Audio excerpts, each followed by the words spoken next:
What's going on, everybody? Welcome back to the channel, and in today's video we're going to be talking about the new action romance comedy love film that's coming out around this Valentine season, and that film is called Love Hurts. Directed by Jonathan Eusebio, this film stars people like Quan, Ariana DeBose, Mustafa Shakir, Cam Gigandet, and many more. And before we get too far into this video, if you guys are a fan of up-to-date reviews like this, retrospective reviews, live streams, and the occasional vlog, then you're in the right place, and I'd like to ask you to consider subscribing. But if you're a returning viewer, well, thanks so much for coming back to hear me talk about another movie. And today we're going to be talking about Love Hurts, which is coming from director Jonathan Eusebio. Now, if you look on IMDb, you'll find that this guy actually has a pretty fantastic filmography, most notably in the stunt world. This is his directorial debut, and I'll start this off by saying that this film has some pretty badass action. And when I saw that Quan was going to be the lead star of this action romance comedy, I was definitely excited to check it out. But if you're watching this video, that means the embargo has lifted, which was just a few hours before preview screenings started on Thursday night for this movie,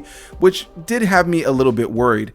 Is it worth your time? Well, let's get into what this movie is all about, and then we'll get into my thoughts on the movie. Love Hurts focuses on Quan as the character of Marvin Gable, a realtor in the area that's well known and very well respected. He loves what he does. He has a lot of passion for it. Everybody in his office loves him. People in the area know him. He's a popular face that you can see on billboards and all kinds of other marketing things. He sells houses around the area, and he's just very good at what he does. But unfortunately, his past comes back to haunt him when Ariana DeBose comes back into the picture, playing the character of Rose Carlisle, and we learn that he actually helped keep her in the shadows in the past, and also kind of kept his own past in the shadows when he ran away from a life of crime, when his brother, Knuckles, played by Daniel Wu, is now in search of both him and Ariana DeBose, the character of Rose Carlisle. And that is the base gist of the film. So now these two people who are supposed to be in hiding, that are supposed to be staying away from the world of crime, are now finding themselves in the crosshairs of Knuckles, the brother of Quan's character, and he's got some henchmen coming his way, and they must rediscover their passion for one another while also fighting their way out of it. And that is the base gist of this film. And if you've seen the trailer for this film, all of that is there present in the trailer.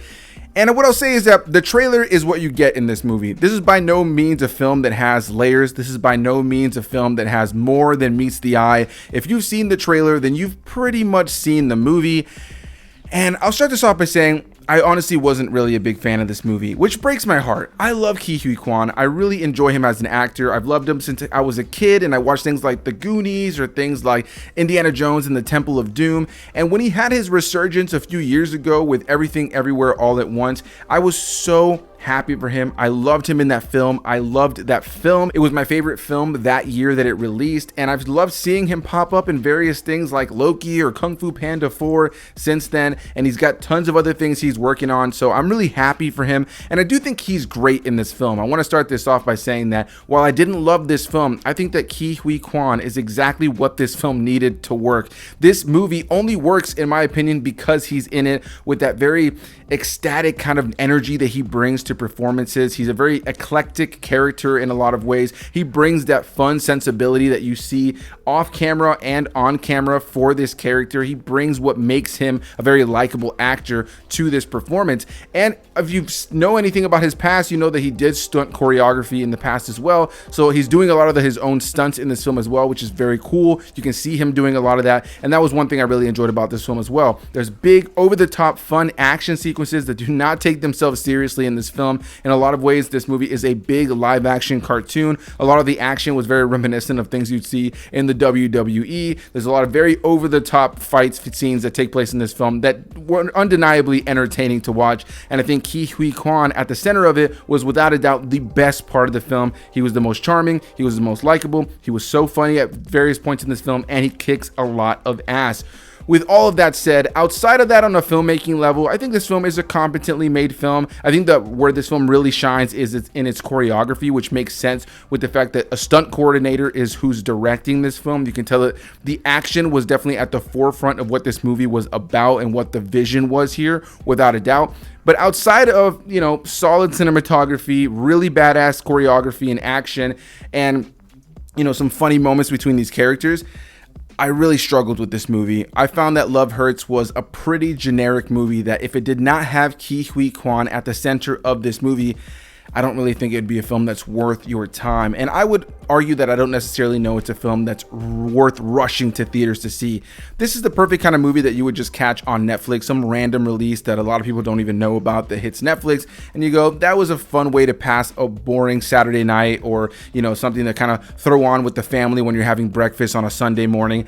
I don't know that this is a film that I would say people need to rush to theaters to see, which again breaks my heart. I think Ke Huy Quan is a very genuine and humble individual in the world of Hollywood right now, which is not something you see in abundance of, and I think that he's somebody that I want to root for. So it's hard for me to watch a movie like this and walk away going, I didn't really love it, I didn't even really like it all that much, but I enjoyed him in it, and so I want to kind of root for it, and that you can see I'm a little bit torn on that level. I think that he's without a doubt the best part, but outside of him, outside of that cool action, this film for me really suffered from a weak script, weak dialogue, paper-thin characters, and overall a very paper-thin story overall. There are moments in this film that are likable, there are moments in this film that are charming, there are moments in this film that are goofy and funny, there's moments of action that had me like, oh, that's really cool, or like had me chuckling within some of the action. It's cool when you can see really well choreographed action that's able to make you laugh at what's going on, or you're able to kind of interject some humor within that. But when it comes down to the story, the romantic element between Ke Huy Quan's character and Ariana DeBose, it was just not there. The chemistry between the two characters, between the two actors, is not present. And Ariana DeBose is somebody that I've been just, honestly, the best way I can put it is perplexed with what they've done with her career, what she's done with her career post West Side Story. I believe she was nominated for an Oscar for that film. And since then, there's been a couple of movies that she's been in that I've really enjoyed her in, but there's been so many more movies that I've seen her in that I just can't help but think, why did she choose this movie? Why did she choose this role? With most recent films like Kraven the Hunter or Argyle being good examples where it just doesn't really feel like she's doing anything to really better her career or kind of stand out as an actress and showcase what she's truly capable of, which is pretty heartbreaking because I think she is an incredibly talented actress. I've seen her give really great performances, but unfortunately, Love Hurts just kind of falls into another film within that category of just random generic action movies or random generic films in general that she's been a part of, where she brings nothing to the performance, she brings nothing to the film. And I do think there's a part of this film that isn't necessarily lying specifically on her. I don't think the dialogue she's given is great. I don't think that the direction that she's given for some of these sequences and how she's directed to act is all that great. So I don't necessarily put all the blame on her, but it is really disappointing to see some of the choices that have been made over her career over the course of the last few years, where I do see the potential of her as an actress, but a film like this, unfortunately, is just another one in the mix that is just going to be forgotten, and I don't think it's going to really create a long-lasting legacy and memory of her career moving forward. And it is a shame, that she really has nothing that she does in this film and some of the recent films she's done that really makes her stand out. And I just, again, the best way I can really describe my thoughts on that is perplexed. Outside of our main leads here and the romantic element that didn't work for me, another thing that you have here is just really generic villains. Cam Gigandet plays the character of Merlot. He's a character you see over the course of the film that really offers nothing. He's one of the henchmen of the big boss who has his own henchmen that he's sending out over the course of the film towards Ke Huy Quan and the rest of the gang. This leads to some fun action. I like the two henchmen characters that we focus on in this film. There's some fun moments with them, but that's about it. There really isn't an abundance more to them or to these characters. And the big bad, Daniel Wu, as the character of Knuckles, the brother of Ke Huy Quan, ultimately just turns out to be a typical bad guy who's on the phone most of the film saying, get my brother here to where we need him to be. Ultimately, for this to lead down to a big showdown between the two brothers at the end of the film that goes down pretty much exactly as you would expect it to. There's nothing about this film that ever really elevates the material. It just feels like another movie you've seen a million times, just with a bit of a romantic, Valentine's twist on it, but it never really does anything in that romantic department to really, again, elevate that part of the film either. So as a romance, it falls flat. As an action movie, I think it very much kind of shines, but as a story and as characters and all those different things that kind of make an action movie work, there was nothing about the film that felt memorable. This is the kind of movie that is going to kind of just come and go. I can't imagine a lot of people having much to say about this film. This is a film that is just a movie that's going to get lost in streaming one day. I think people are going to go to the theaters, and I'm sure people will have some fun with it. It's a lighthearted affair. It's by no means a terrible movie, but there's nothing to this film on a narrative level that I would ever say is worth revisiting, nor is it a film that I think really services the great actors that are in this film. And you could definitely tell that this film was directed by somebody who was a stunt coordinator, but has no, experience in the world of writing and directing narrative-driven stories. There was nothing here that really impressed me on that level, but there's some fun action. So if you want just a good, fun, dumb action movie, I guess it's worth watching for that, but I would not tell you to rush to theaters to see this movie. I would say wait till it hits streaming, check it out then.